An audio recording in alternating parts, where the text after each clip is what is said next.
नमस्कार दोस्तों, साहित्य समाधान के मंच से मैं डॉक्टर रीता गौड़ आपका हार्दिक स्वागत करती हूँ, अभिनंदन करती हूँ।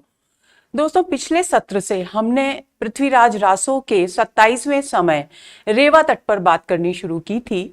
रेवा तट जो कि नर्मदा नदी का तट है, नर्मदा का एक नाम रेवा भी है, और उस तट पर से शिकार खेलने के लिए पृथ्वीराज चौहान को उनके सेनापति चामंड राय प्रेरित करते हैं। वो बहुत सारी उनकी बातें बताते हैं और वे शिकार पर जाते हैं, जहां की उन्हें सूचना मिलती है कि लाहौर पर मोहम्मद गौरी यानी शहाबुद्दीन गौरी का आक्रमण हो गया है या सेनाएं वहां आ गई हैं। हमने पिछले सत्र में ये पढ़ा था कि चंदवरदाई से पृथ्वीराज चौहान, जब चामुंड राय बताता है कि वहां बहुत रेवा तट पर बहुत सारे श्रेष्ठ उच्च कोटि के हाथियों के झुंड हैं जिनका शिकार करने में आपको आनंद आएगा, तब वह यह भी बताता है कि वे श्रेष्ठ हाथियों के झुंड किस प्रकार उत्पन्न हुए। उसके बाद पृथ्वीराज चौहान चंदवरदाई से प्रश्न करते हैं कि यदि ये भगवान शिव के द्वारा गजराज बनाए गए थे, ये हाथी श्रेष्ठ थे, तो ये जो कि आकाश में देवलोक में रहने वाले थे, वे भला पृथ्वी पर कैसे आए। उसके बाद पृथ्वी पर आने की उनकी कथा को स्पष्ट करते हैं, जो कि हम आज के सत्र में पढ़ने वाले हैं। तो चलिए शुरू करते हैं आज का सत्र।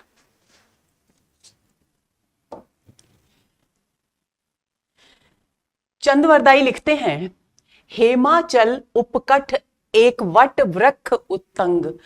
मैंने आपको पिछले सत्र में भी बताया था कि जहां पर भी ये श होगा, इसका उच्चारण हम ख की तरह करेंगे। तो हेमाचल उपकट एक वट वृक्ष उत्तंग, 100 जोजन परिमाण साख तस भंज मतंग, बहुरि द्विरद मद अंध ढाहे मुनिवर आरामम, दीर्घ तपारी देखे शाप दीनो कुपितामम, अंबर विहार गति मंद हुआ नर आरुण संग्रहीय, संभर नरेंद्र कविचंद कही सुर गएंद इमे भूवि भूवि रही है। तो चंदवरदाई बता रहे हैं पृथ्वीराज चौहान को कि किस प्रकार वो देवलोक का हाथी ऐरावत, जिसको भगवान शिव ने अपने पसीने की बूंद से तिलक कर गजराज बनाया था, वो भला किस प्रकार पृथ्वी पर आया। कवि लिखते हैं, हेमाचल उपकट। हेमाचल हिमालय पर्वत,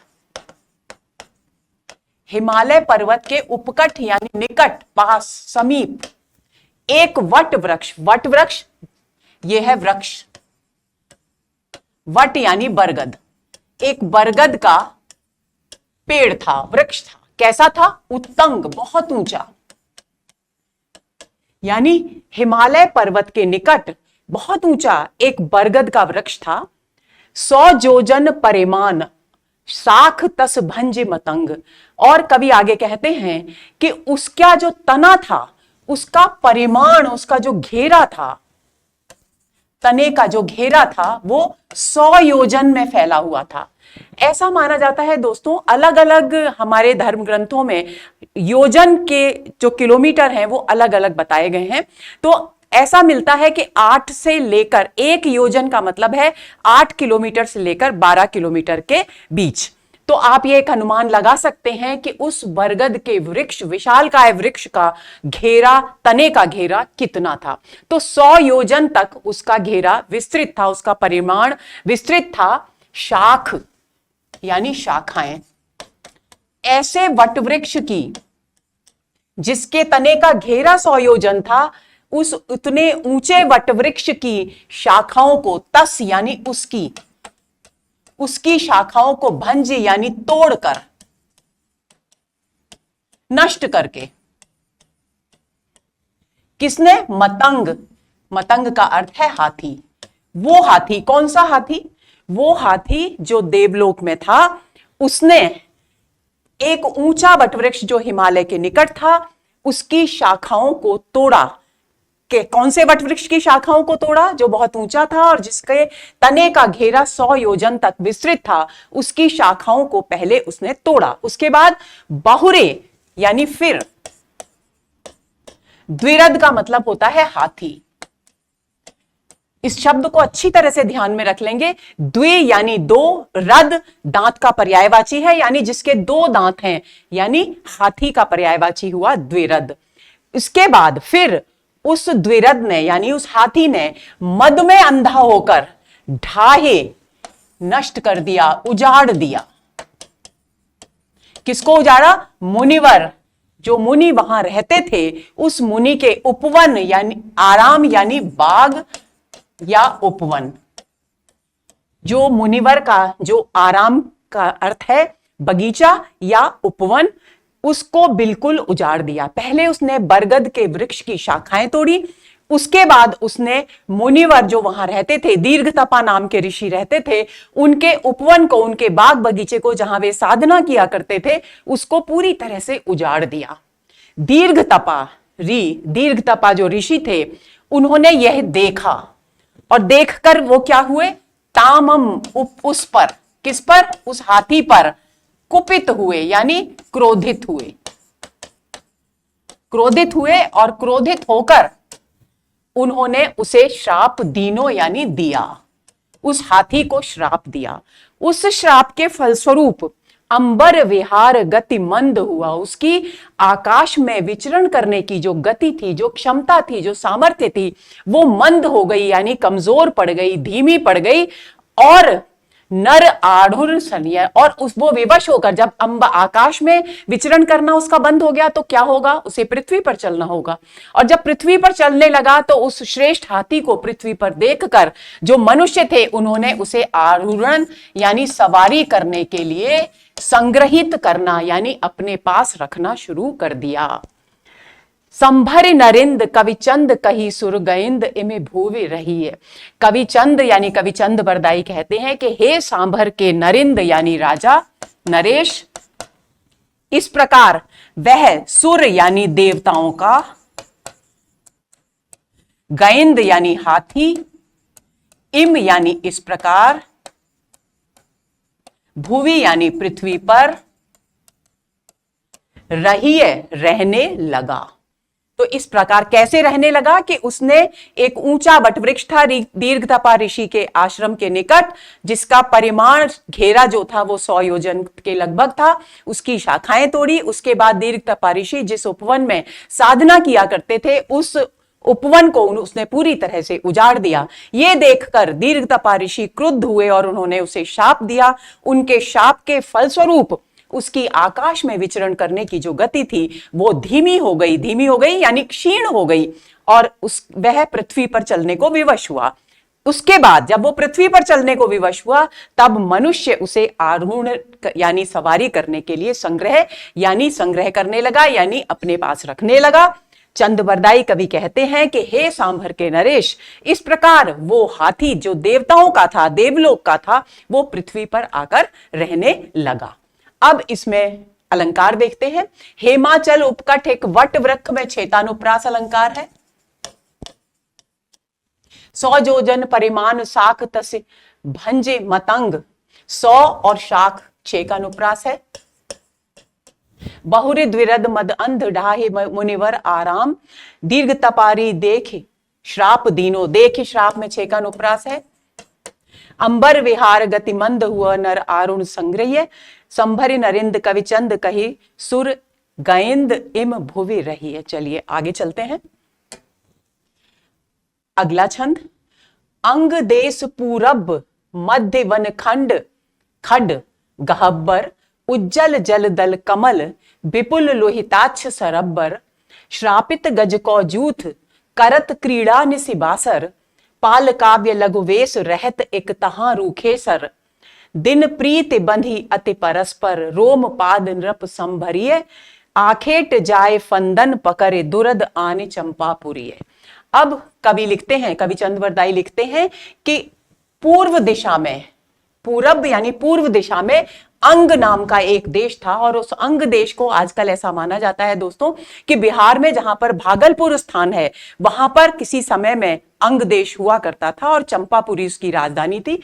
तो पूर्व में कवि लिख रहे हैं कि पूर्व में अंग देश नाम का एक राज्य था, और उसके मध्य यानी मध्य एक वन खंड था। कैसा? गहब्बर यानी सघन यानी बहुत घना एक वन खंड था, बहुत घना एक वनखंड था। उस वनखंड के बीच में क्या था? विपुल लोहिताक्ष सरोवर। सरोवर यानी सरोवर। कौन सा सरोवर? लोहिताक्ष। विपुल कैसा था? बड़ा, विशाल, बहुत सारा पानी भरा हुआ था। ऐसा बड़ा विपुल लोहिताक्ष नाम का सरोवर था। कहां था? अंग देश का जो वनखंड था, अंग देश के मध्य में जो वनखंड था, उस वनखंड के बीच में, उस सघन वन के बीच में लोहिताक्ष नाम का एक सरोवर था। उस सरोवर का पानी बहुत उज्जवल था, यानी उज्जवल था, शुद्ध था, एकदम साफ था, सफेद था। और उस पानी में दल कमल यानी कमलों के दल, कमल के फूलों के समूह खिला करते थे। श्रापित गज को जूथ करत क्रीड़ा निशिवासर। दीर्घ तपा ऋषि से जो श्रापित हुआ था हाथी, उसका पूरा समूह, वो दिन रात, क्योंकि अब आकाश में विचरण करने की उसकी गति क्षीण हो गई थी, तो वो पृथ्वी लोक पर आकर रहने के लिए विवश हुआ, वो पूरा का पूरा हाथियों का समूह।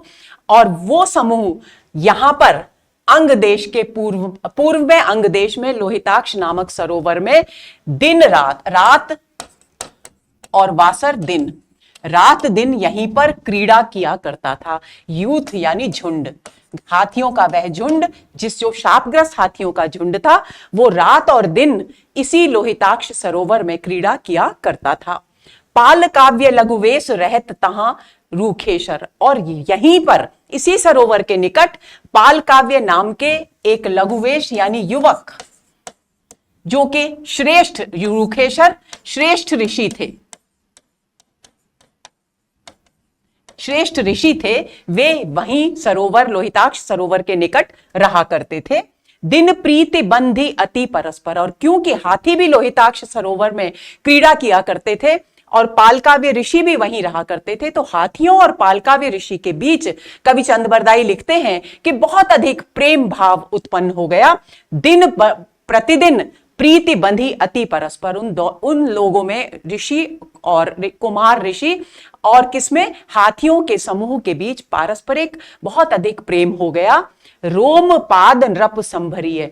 हे चंद बरदाई कवि कहते हैं कि हे सांभर के राजा, संभरिय नृप यानी सांभर के राजा, वहां पर रोम पाद नाम के एक राजा, जो कि कहां के थे? अंग देश के राजा थे, वे वहां पर आए।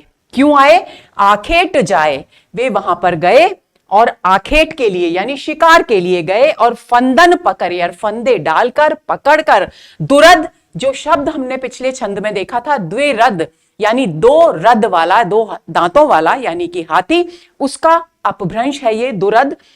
उन दुरद को यानी उन हाथियों को आने चंपापुरी, चंपापुरी जो कि अंग देश की राजधानी थी, वहां पर आने ले आए। इस प्रकार वे हाथी कहां आ गए? अंग देश में आ गए। कहां से आ गए? पालकाव्य ऋषि के निकट चंपापुरी आ गए, अंग देश की राजधानी। और रहते कहां थे? लोहिताक्ष नाम का जो सरोवर था पूर्व दिशा में अंग देश के वन में, वहां से रोमपाद नाम के जो राजा थे अंग देश के, वे उन हाथियों को फंदा डालकर पकड़ करके अपनी राजधानी चंपापुरी में ले आए। अब अलंकार देखते हैं। अंग देश पूरब मध्य वनखंड गहब्बर, उज्जल जलदल कमल विपुल लोहिताक्ष सरब्बर, श्रापित गज को यूथ जूथ करत क्रीड़ा। क वर्ण की आवृत्ति है, तो यहां पर वृत्ति अनुप्रास अलंकार है। पाल काव्य लघुवेश रहत एक तहां रूखेशर, दिन प्रीति बंधी अति परस्पर। प्रीति और परस्पर छेकानुप्रास। रोम पाद नृप संभरिये, आखेट जाए फंदन पकड़े दुरद आने चंपापुरी। आगे चलते हैं। पाल काव्य के विरह करे अंग भये अतिखीन, मुनिवर तब तहु आय के गज चिगच्छ गुणकीन। अब कवि आगे लिखते हैं, क्योंकि वो चर्चा कर चुके पिछले छंद में कि पाल काव्य जो ऋषि थे उनके बीच और हाथियों के बीच परस्पर बहुत अधिक प्रेम था। ऐसी स्थिति में जब चंपापुरी ले गए राजा रोमपाद, अंग देश के राजा रोमपाद, उन हाथियों को, तो हाथी पालकाव्य ऋषि से अलग हो गए, क्योंकि पालकाव्य ऋषि तो लोहिताक्ष सरोवर के निकट ही रह रहे थे, लेकिन हाथी चंपापुरी चले गए। तो कवि लिखते हैं कि पालकाव्य ऋषि के वियोग में, क्योंकि बहुत अधिक प्रेम था ऋषि से उन हाथियों को, उनके विरह में उन हाथियों के अंग अत्यधिक क्षीण हो गए, यानी उनके अंग बहुत दुर्बल हो गए, यानी वे हाथी बहुत कमजोर हो गए। तब मुनिवर, श्रेष्ठ मुनि, ये मुनिवर कौन है? पालकाव्य मुनि ने तब वहां आकर के उन गज यानी हाथियों की चिगच्छ यानी चिकित्सा की, गुण की यानी श्रेष्ठ चिकित्सा की, और उन्हें वापस से सबल बनाया, स्वस्थ बनाया। इसके आगे यहीं पर इस प्रसंग में आगे कवि ये भी वर्णित करते हैं कि उन्होंने बहुत सारी जड़ी बूटियां, फूल पत्तियां, कोपलें आदि लाकर उनको पीसा और उनको उन हाथियों को खिलाया, जिससे कि उन्हें शीघ्र ही स्वास्थ्य लाभ हो गया। तो एक बार फिर से समझ लेंगे, पाल काव्य ऋषि से अलग होकर उनके विरह में जब हाथी कहां आ गए? चंपापुरी आ गए। तब उनके विरह में उन हाथियों के अंग बहुत अधिक दुर्बल हो गए, क्षीण हो गए। तब मुनिवर वहां आए और उन्होंने उन हाथियों की चिगच्छ यानी चिकित्सा की और उन्हें पुनः स्वस्थ बनाया। अब देखते हैं अलंकार। पाल काव्य के विरह करे अंग भये अति खीन, मुनिवर तब तहु आय के गज चिगिच्छ गुण खीन। छेकानुप्रास अलंकार है, तब तहु और गज और गुण तो छेकानुप्रास अलंकार है। आगे चलते हैं। अब यहां पर कवि चंद्रवरदाई ये बता रहे हैं कि पालकाव्य ऋषि मूलतः आखिर कैसे जन्मे और वे मूलतः थे कौन। तो वे लिखते हैं, ब्रह्म ऋख तप करत देख कप्यो मघवानन। एक ऋषि थे, एक ब्रह्मर्षि थे, बहुत ही पहुंचे हुए एक ब्रह्मर्षि थे, और वे बहुत ही कठोर तप कर रहे थे, और उनके कठोर तप का समाचार देवलोक तक पहुंचा। तो कवि लिखते हैं कि उनके उस कठोर तप को देखे यानी देख कर, कप्यो यानी भयभीत हुआ, मघवान यानी देवराज इंद्र। देवराज इंद्र उन ब्रह्मर्षि के कठोर तप को देखकर अत्यंत भयभीत हो गए, कांपने लगे। क्यों कांपने लगे? कि उन्हें यह भय हुआ कि कहीं ये उनका सिंहासन जो है उसे ना छीन लें, उसे अपने अधिकार में ना कर लें। तो इस बात को, इस संकट को दूर करने के लिए उन्होंने क्या किया? देवराज इंद्र ने छलन काज पहु पठय रंभ रुचिरा करि मानन। उनको ब्रह्मर्षि की तपस्या को भंग करने के लिए, उनको छलने के लिए, काज यानी उनको छलने के उद्देश्य से, उनकी तपस्या को भंग करने के उद्देश्य से उनके पहु यानी समीप, पठय यानी भेजा। किसको भेजा? रंभा नाम की जो अप्सरा थी देवलोक में, उसे भेजा। कैसे भेजा? रुचिरा करे मानम। रुचिरा यानी उसे बहुत सुंदर बना करके उसे वहां भेजा। सुंदर बनाकर यानी वस्त्र और आभूषणों से सुसज्जित कर।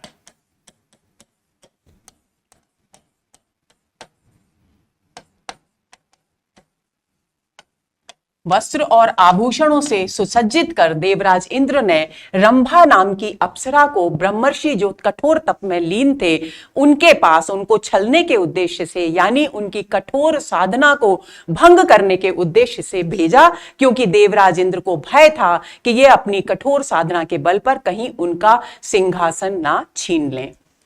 श्राप दियो तापसः अवन करनी सो अवित्तरी। और देव जो ब्रह्मर्षि थे, जब रंभा ने उनकी साधना को भंग करने का प्रयत्न किया, तो उन ब्रह्मर्षि ने, उन तपस्वी ने, तापसः यानी उन तपस्वी ने उस रंभा को श्राप दे दिया, और उस श्राप के फलस्वरूप अवनी यानी पृथ्वी, वह रंभा पृथ्वी पर करनी यानी हथिनी के रूप में सुअवित्तरी यानी अवतरित हुई, यानी उसने पृथ्वी पर हाथी के रूप में जन्म लिया। क्रम बंध इक जति लखितहु और सुपंतरी। और कर्म के बंधन के कारण, जैसे कि भाग्य का जो चक्र है उसमें बंधे होने के कारण, उसी समय जबकि वो अवतरित हुई पृथ्वी पर, उसी समय हथिनी के रूप में अवतरित हुई और उसी के समय एक यति, एक जो सन्यासी थे, जो कि युवक थे, उनका सुपंतरी सोते समय लखितहु वीर्यपात हो गया। कर्म के बंधन के कारण भाग्यवश जिस समय रंभा हथिनी के रूप में पृथ्वी पर अवतरित हुई, उसी समय एक युवक ऋषि का सोते समय वीर्यपात हो गया, एक यति का, एक सन्यासी का वीर्यपात हो गया। तिह ठाम आए उहे हस्तिनी, और जहां पर वो ऋषि थे उसी ठाम यानी उसी स्थान पर वह हस्तिनी रूप में रंभा जो थी, वो वह उही यानी वह हथिनी वहां आई। किस स्थान पर आई? उसी स्थान पर आई जहां पर वो ऋषि थे। बोर लियो पोगर सुनमे, और उस हथिनी ने क्या किया? पोगर यानी सूंड, अपनी सूंड को झुकाकर उस वीर्य को ग्रहण कर लिया, उठा लिया अपनी सूंड में और मुख में ग्रहण कर लिया। उर शुक्र असधर चंद कहे, कवि चंद वरदाई कहते हैं कि इस प्रकार उसने अपने उदर में उस शुक्र को धारण कर लिया और उसी के फलस्वरूप हथिनी रूप में रंभा नाम की अप्सरा के गर्भ से पाल काव्य ऋषि का, मुनि का जन्म हुआ। तो कवि ने यहां पर पूरा पाल काव्य ऋषि, जिनको हाथियों से प्रेम था, वो हाथियों से प्रेम उनको क्यों था? इस कारण था क्योंकि उनका जन्म एक हथिनी के गर्भ से हुआ था। तो पाल काव्य ऋषि के जन्म की पूरी कथा यहां चंद वरदाई बता रहे हैं। अब अलंकार देखते हैं। ब्रह्म ऋषि तप करत देख कप्यो मघवानम, छलन काज पहुपठय में छेकानुप्रास, रंभ रुचिरा में छेकानुप्रास, काज और करी के कारण भी छेकानुप्रास है। श्राप दियो तापसह अवन करनी सुअवित्तरी, क्रम बंध इक जति लखितहु और सुपंतरी, तिह ठाम आय उही हस्तिनी, बोर लियो पोगर सुनमे, उर शुक्र अस धरिचंद कहे पाल काव्य मुनिवर जनमे। बाकी सब सही है, आगे चलते हैं। अगला छंद। चढ़त राज पृथ्वीराज वीर अगिनेव दिशा कसे, सब भूमि नृप नृपति चरण अहुआन लग्य धसे, मिल्यो भान बिस्तरी मिल्यो खट्टुल गड्ढी नृप, मिल्यो नंदिपुर राज मिल्यो रेवा नरिंद अप, वन जूथ मृग सिंघहरु गज नृप आखेटक खिल्लई, लाहौर थान सुरतान तप बर कगद लिखे मिल लई। अब ये जो अंश है, यानी अब प्रसंग कौन सा आ गया? अब पाल काव्य ऋषि के जन्म की कथा हो गई। अब प्रेरित करता है कौन? चामन राय, जो देवगिरी विजय से लौटा था, उनका सेना नायक पृथ्वीराज चौहान का, वो उन्हें शुरुआत से ही, पहले छंद से ही प्रेरित करता है कि आपको रेवा तट पर शिकार खेलने के लिए जाना चाहिए। और इस छंद के बाद भी वो प्रेरित करता है कि वहां पर आपको न केवल सुंदर हाथियों के झुंड मिलेंगे, बल्कि मार्ग में सिंह, हरिण, पक्षी, कबूतर आदि भी शिकार के लिए मिलेंगे और कस्तूरी मृग मिलेंगे खास तौर पर। और वहां की जो मलय की गंध यानी चंदन की गंध से सुगंधित जो वायु है वो आपको आनंदित करेगी। और आपकी इस शिकार यात्रा के विषय में जब आपके शत्रु जयचंद को पता चलेगा तो वो बहुत पीड़ित होगा, इसलिए आपको अवश्य ही रेवा तट पर शिकार के लिए जाना चाहिए। तो इस बात से प्रेरित होकर शिकार पर जाने की आज्ञा, तैयारियां करने की आज्ञा देते हैं पृथ्वीराज चौहान और वे प्रस्थान करते हैं। तो इस छंद में उनके रेवा तट पर शिकार यात्रा के लिए जाने का वर्णन है। चढ़त राज पृथ्वीराज, पृथ्वीराज चौहान चामंड राय से प्रेरित होकर रेवा तट पर शिकार के लिए घोड़े पर सवार होकर चल दिए। किधर चल दिए? कसी, कसी का मतलब है सज कर। सजने का मतलब क्या है? पूरी तरह से घुड़सवारी के लिए, शिकार के लिए जिन भी संसाधनों की आवश्यकता थी उनके लिए तैयार होकर के अगिनेव, अगिनेव यानी आग्नेय कोण, वास्तु के अनुसार जो कोण होते हैं उनमें एक आग्नेय कोण होता है। तो आग्नेय कोण की जो दिशा है उसकी ओर वे उन्होंने प्रस्थान किया। आग्नेय कोण वैसे कौन सी दिशा है? दक्षिण पूर्व की दिशा। यानी उन्होंने दक्षिण पूर्व की ओर प्रस्थान किया। रेवा तट पर शिकार खेलने के उद्देश्य से वे घोड़े पर सवार होकर पूरे दलबल के साथ सजकर तैयार होकर चल पड़े। सब भूमि, अब वे क्योंकि काफी दूर है दिल्ली से रेवा तट, तो मार्ग में जितनी भी भूमि पड़ी, सब भूमि, जितनी भी भूमि पड़ी, क्योंकि पृथ्वीराज एक पराक्रमी शासक थे, एक राजा थे, दूर दूर तक उनके पराक्रम की ख्याति फैली हुई थी। तो जो भी मार्ग में राज्य पड़ रहे थे, उन सबके राजा महाराजाओं ने, नृप नृपति यानी राजा महाराजाओं ने उनके चरणों की वंदना करने के लिए, यानी उन्हें प्रणाम करने के लिए, उनका सम्मान करने के लिए अपने आप को विनम्रता पूर्वक झुकाया। लग्गी धसी यानी विनम्रता पूर्वक झुकाया, यानी नमन किया। मिल्यो भान, अब कौन कौन से राजा उनसे मार्ग में मिलने आए, इस बात का वर्णन कर रहे हैं कवि। कवि कहते हैं कि मिल्यो भान बिस्तरी, अपने बिस्तरी यानी विस्तृत दल के साथ, विस्तृत दल के साथ राजा भान उनसे मिलने के लिए आया। मिल्यो खट्टुल गड्ढी नृप, और गड्ढी यानी दलगढ़, दलगढ़ एक राज्य हुआ करता था उस समय। दलगढ़ का जो राजा है खट्टुल, वो उनसे मिलने के लिए आया। मिल्यो नंदीपुर राज, नंदीपुर का राजा उनसे मिलने के लिए आया। मिल्यो रेवा नरिंद अप यानी स्वयं ही, यानी पृथ्वीराज चौहान ने इन किसी भी राजाओं को कहा नहीं कि आप मुझसे मिलने आइए, मैं प्रस्थान कर रहा हूं। जैसे जैसे जिसके पास सूचना पहुंचती गई, वैसे वैसे वे सब मार्ग में ही पृथ्वीराज चौहान के प्रति सम्मान, आदर और सद्भाव व्यक्त करने के लिए, उन्हें प्रणाम करने के लिए आने लगे। तो रेवा यानी रीवा राज्य, रीवा राज्य का जो नरेंद्र यानी शासक था, वो भी स्वतः ही उनसे मिलने के लिए, पृथ्वीराज चौहान से मिलने के लिए आया। वनजूथ मृग सिंघहरु गज नृप आखेटक खिल्लई, और इन सब राजाओं से मुलाकात करने के बाद जब पृथ्वीराज चौहान आगे बढ़े, तो उन्हें वनखंड मिला, यानी वन प्रदेश मिला, और वहां पर उन्हें मृग और सिंहों के झुंड मिले, हाथियों के गज और हाथियों के झुंड मिले, और नृप ने उनका आखेट यानी शिकार, खिल्लई यानी खेला, यानी शिकार किया। शिकार को पुराने समय में खेला जाता था, एक क्रीड़ा थी। जिस तरह से हम आज बहुत सारे नए खेल खेलते हैं, उसी तरह से उस समय में, पृथ्वीराज चौहान के समय में, शिकार एक क्रीड़ा मानी जाती थी। तो शिकार को किया नहीं जाता था, खेला जाता था। तो राजा ने, नृप यानी राजा ने, मार्ग में जो वन पड़े उनमें मृगों के, हिरणों के, सिंहों के और हाथियों के झुंडों का शिकार खेला। लाहौर थान सुरतान तप बर कगद लिख मिल रही, और इसी समय उन्हें सुल्तान यानी शहाबुद्दीन गौरी,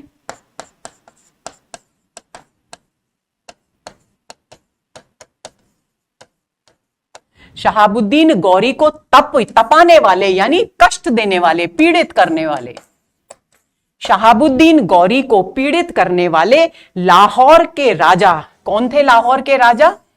चंदपुंडीर, चंदपुंडीर के द्वारा लिखा गया बरकगद यानी पत्र, मिल्लई मिला, यानी जिस वक्त उन्होंने शिकार खेला मार्ग में, वनखंड में, उसी समय लाहौर सुल्तान शहाबुद्दीन गौरी को तप यानी पीड़ित करने वाले, तपाने वाले लाहौर के शासक चंदपुंडीर का एक पत्र, लिखित एक पत्र उनको, पृथ्वीराज चौहान को मिला। अब यहां अलंकार देखते हैं। चढ़त राज पृथ्वीराज वीर अगिदेव अगिनेव दिशा कसी, सब भूमि नृप नृपति में छेकानुप्रास, चरण अहुआन लग्गे धसी, मिल्यो भान मिस्तरी मिल्यो खट्टुल गड्ढी नृप, मिल्यो और मिल्यो, यहां भी मिल्यो छेकानुप्रास है, नंदीपुर और नरिंद छेकानुप्रास है, वनजूथ मृग सिंघहरु गज नृप आखेटक खिल्लई, लाहौर थान सुरतान तब्बर कगद लिख मिल्लई। बाकी ठीक है, आगे चलते हैं। अगला छंद। श्रोतम भूपय गौरियम बर भरम बज्जाय सज्जाय ने, सा सेना चतुरंग बंध उललम तत्तार मारूफयम, तुझी सारस उपरा वस रमी पल्ला नयम खानयम, एकम जीव सहाब साहिन नयम बीयम स्तयम सेनय। बहुत ही संस्कृत का बहुत प्रभाव है इस भाषा पर। देखिए इनकी भाषा पर, ये खासतौर से जो रेवा तट की भाषा है उसमें अपभ्रंश, इन सब का प्रभाव यहां दिखाई देता है स्थान स्थान पर, अलग अलग शब्दों में, यहां तक कि प्राकृत के शब्द भी हमको यहां मिलते हैं। तो अब प्रसंग क्या आ रहा है कि पत्र जो भेजा है चंद्रपुंडीर ने पृथ्वीराज के पास, उसमें क्या लिखा है उसका वर्णन कर रहे हैं कवि चंद्रबरदाई। तो कवि चंद्रबरदाई लिखते हैं, श्रोतम भूपय, कि हे राजा सुनिए। भूपय यानी राजा, सुनिए। क्या सुनिए? गौरीयम बर भरम, गौरी का यानी शाह गौरी जो है उसका जो श्रेष्ठ, भरम जो शब्द है ये भट्ट एक शब्द होता है, उसका विकृत रूप है। तो बर भरम, बर का मतलब है श्रेष्ठ और भरम का मतलब है सेना नायक। गौरी के श्रेष्ठ सेना नायक कौन? तत्तार मारूफ खां, ये सेना नायक का नाम है, ने अपने आप को सजाकर, यानी युद्ध के लिए पूरी तरह से अपनी सेना के सहित तैयार होकर युद्ध के नगाड़े बजा दिए हैं। बज जाए, युद्ध के नगाड़े बजा दिए हैं। सा सेना चतुरंग बंध उललम, सा सेना यानी संस्कृत का देखिए फिर, वह जो सेना है कैसी है? चतुरंगिणी सेना है। चतुरंगिणी सेना जिसमें 4 प्रकार, पैदल, रथ, हाथी और घोड़ों की जो सेना होती है, ये 4 प्रकार की सेना, इसको चतुरंगिणी सेना कहा जाता है। तो वो सेना कैसी है? चतुरंग बंध, 4 प्रकार के साधनों से सुसज्जित है, 4 प्रकार के रूपों में वो सेना है। और वह कैसी है? उललम, उतावली है। किस लिए उतावली है? पृथ्वीराज चौहान कह रहे, को बता रहे हैं लेखक कि कवि, कि वह सेना आक्रमण करने के लिए, यानी लाहौर पर आक्रमण करने के लिए, यानी अंततः पृथ्वीराज चौहान पर आक्रमण करने के लिए पूरी तरह से उतावली हो रही है। तुझी सारस उपरा वस रमी पल्ला नयम खानयम, और उसके खानयम यानी जो जवान हैं, जो जवान सैनिक हैं, खान यानी जवान सैनिकों के लिए खान शब्द इस्तेमाल हुआ है। तो जो जवान सैनिक हैं उन्होंने रमी यानी घोड़े और हाथियों पर, पल्ला नयम यानी जीन कस ली है, यानी उन्हें पूरी तरह से युद्ध के लिए तैयार कर लिया है। किस लिए? तुझी यानी तुम्हारे ऊपर,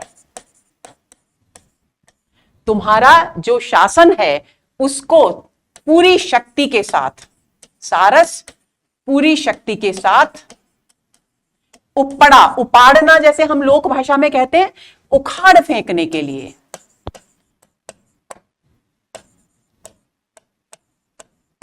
यानी पूरी शक्ति के साथ तुम्हारे ऊपर आक्रमण करने के लिए उन्होंने हाथी और घोड़ों पर जीन कस ली है उन जवानों ने, और वे पूरी शक्ति के साथ तुम्हारे राज्य को उखाड़ना चाहते हैं, आक्रमण करके पूरी तरह से नष्ट कर देना चाहते हैं। और एकम जीव साहब साहिन नयम बीयम स्तयम सेनय, और उसकी जो सेना है वो स्तयम यानी प्रशंसा कर रही है। किसकी? शाह गौरी की प्रशंसा कर रही है। और प्रशंसा में क्या कह रही है? वो पत्र में लिखा है कि इस पृथ्वी पर एक ही जीव साहब है, यानी एक ही मालिक है, एक ही शाह है, शाह है, न नयम, इसके अतिरिक्त और कोई नहीं है।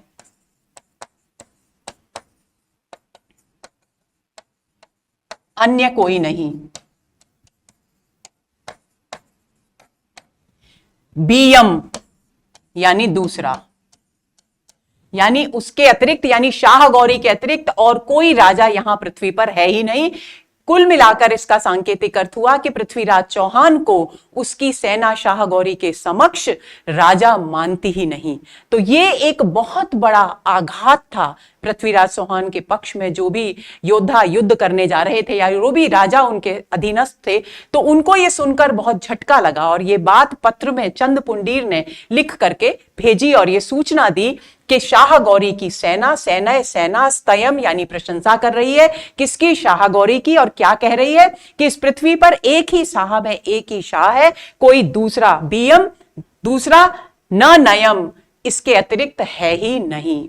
अब अलंकार देखते हैं। श्रोतम भूपय गौरीयम बर भरम बज्जाए सज्जाई ने, ब और ब वर्ण की आवृत्ति है तो छे का अनुप्रास है। सा सेना चतुरंग बंध उललम तत्तार मारूफयम, यानी सा सेना में भी छे का अनुप्रास हो गया। तुझी सारस ऊपर आवस रमी पल्ला नयम खानयम, एकम जीव साहब साहि न नयम, न नयम में भी छे का अनुप्रास हो गया।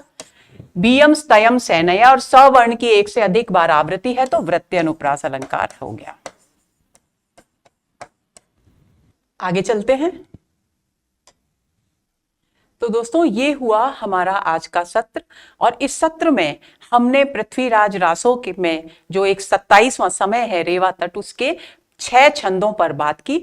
उम्मीद करती हूं कि कथा प्रवाह आपको अच्छी तरह से समझ में आ गया होगा और किस तरह से वर्णन किया जा रहा है ये भी आपको अच्छी तरह से समझ में आ गया होगा। आपको इस बात की तैयारी, इस पुस्तक को तैयार करते समय आपको इस बात का ध्यान रखना है कि जितने भी राजाओं के नाम आए हैं उन कहां के कौन राजा हैं और कौन कब मार्ग में मिला। इस तरह का प्रश्न भी पूछा जा सकता है कि निम्नलिखित में से कौन सा राजा पृथ्वीराज चौहान से रेवा तट जाते समय मार्ग में नहीं मिला। तो जो मिले हैं उनके नाम आपको कंठस्थ होने चाहिए। आगे के सत्र में जैसे जैसे हम चयनित छंदों पर ही बात करेंगे, पूरे 150 छंद पढ़ाना तो संभव है ही नहीं, फिर तो पूरा समय निकल जाएगा, परीक्षा भी निकल जाएगी और छंद पूरे नहीं होंगे। तो उस स्थिति में हम केवल चयनित छंदों पर बात करेंगे और हमने चुनाव इस तरीके से किया है छंदों का ताकि आपकी विषय वस्तु पर पकड़ मजबूत हो, जो कथा प्रवाह है उसमें कोई रुकावट ना आए, आपको पूरी रेवा तट की जो कथा है वो अच्छी तरह से समझ में आ जाए, जो भी महत्वपूर्ण बिंदु हैं वो भी आप आसानी से हृदयंगम कर सकें। तो अगले सत्र के इंतजार में रहिए। नमस्कार।